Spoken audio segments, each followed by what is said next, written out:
gudoomiyaha xisbiga mucaaradka wadani ee gobolka Awdal Mudane Maxamed Aadan Sultaan oo maanta si gaar ah ula hadlay shabakada caalamiga ah ee Boorama News ayaan ugu horreyn waxaan weydiiyay bal waxa uga baxay xukuumadda uu garwadeenka ka yahay madaxweyne Biixi waxna ku tilmaamay wallahi waxay qabatay anigu sanadka waxay qabatay waxa ugu weyn ee ay qabatay waxa weeyaan inay keentay odayaal cuqaala oo Oromo ah inay keentay odayadaasina ictiraafka la weydiinayay odayadeenu bariyeen Abay Axmed Gaarsiye ilaahayeen wax qabadka ugu weyn ee siyaasadda arrimaha dibadda ku saleysan tahay taas weey guusha labaad ee madaxweynahan uu aaneynaya waxa weeyaan inuu la kulmay madaxweynaha kilinka shanaad inuu la kulmay oo wajaale kula kulmay oo siyaasadii arrimaha dibadda ay sabab ay ugu soo koyn jirtay ay wajaale ku soo koobantay wax qabadka labaad ee madaxweyne Muuse Biixi muddada sanadka uu hayo labada wax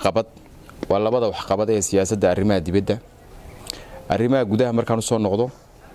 wax badan buu madaxweynuhu qabtay safar buu tagay dhul badan buu soo marmaray aad baa loo soo dhaweeyay magaalo kastuu tagana mudaharaad baa laga baqayay waa lagu mudaharaadi baa la lahaa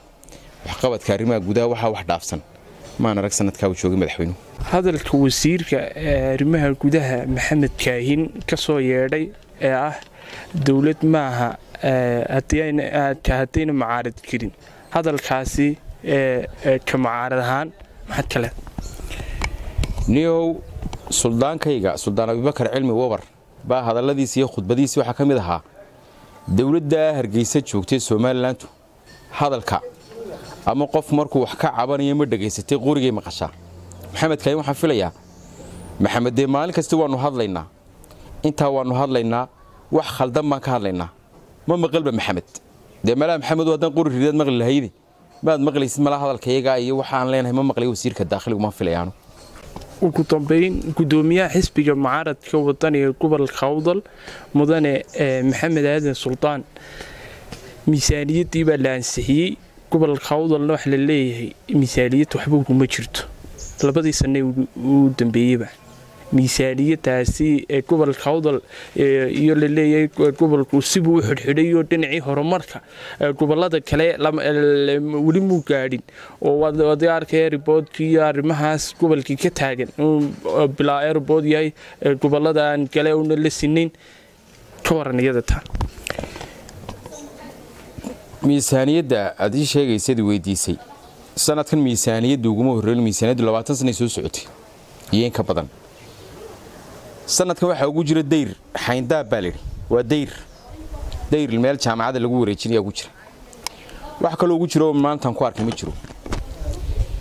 inay wax ugu jiri waayaana wax maaha cusub awalba uu ma jireen umana haystay ugu jiri doonto inta xisbiga talada hayo because of meesha waxaad moodaa siyaasadda uu ku dhaqmayo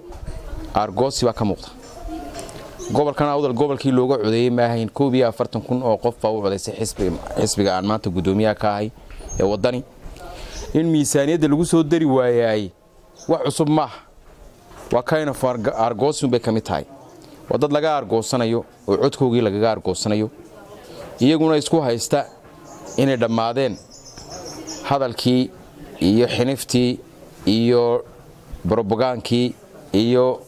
wixii campaign-ka dad dhexmaray oo dhan ay dhamaadeen baa u haystaan laakiin samay dhamaan argoosku meel walba u galaya aan waxaan u fahmiyaa miisaaniyada laga reebay waa argoosi codkoogii la daba socdo